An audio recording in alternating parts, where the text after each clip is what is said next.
اللہ کے رسول نے سلمان فارسی سے کہا تھا، یا سلمان من احب ابنتی فاطمہ، اے سلمان جو میری بیٹی فاطمہ سے محبت رکھے، من احب ابنتی فاطمہ فہو فی الجنت معی، وہ جنت میں میرے ساتھ ہوگا۔ دیکھیں جنت میں داخل ہونا بہت کمال ہے، لیکن جنت کے بہت درجے ہیں۔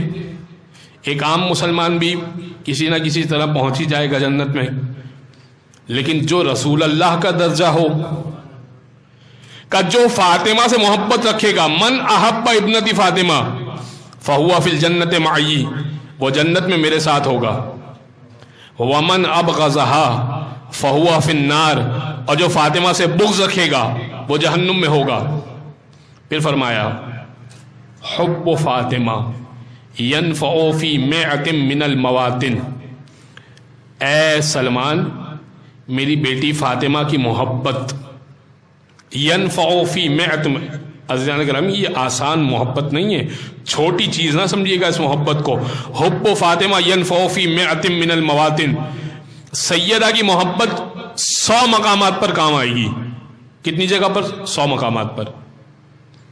ایسر و ذالک، آسان مرحلے بتا رہے ہیں رسول اللہ، آسان مرحلے۔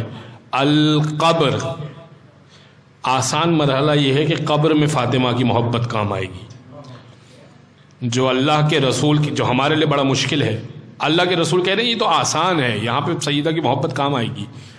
ایسر و تلک ذالک، آسان مواقع یہ ہے کہ قبر میں کام آئے گی۔ والموت، جس ترتیب سے رسول اللہ نے ذکر کیا اس ترتیب سے عرض کروں گا آپ کی خدمت میں۔ ایسر و ذالک القبر والموت والمحشر والصراط والمحاسبہ والمیزان، ٹھیک ہے؟ موت کے وقت کام آئے گی، قبر میں کام آئے گی، محشر میں کام آئے گی، صراط پہ کام آئے گی، پل صراط پر جب چل رہے ہوں گے اعمال نامے میں کمی بیشی ہوگی، سیدہ کی محبت آ کر اس اعمال نامے کو پر کر دے گی۔ آج ذرا تصور تو کیجئے، میزان اعمال میں ایک طرف کسی کے اعمال میں سیدہ کے قاتل کی محبت رکھی جائے گی، اور ایک طرف ہمارے اعمال نامے میں سیدہ کی محبت رکھی جائے گی،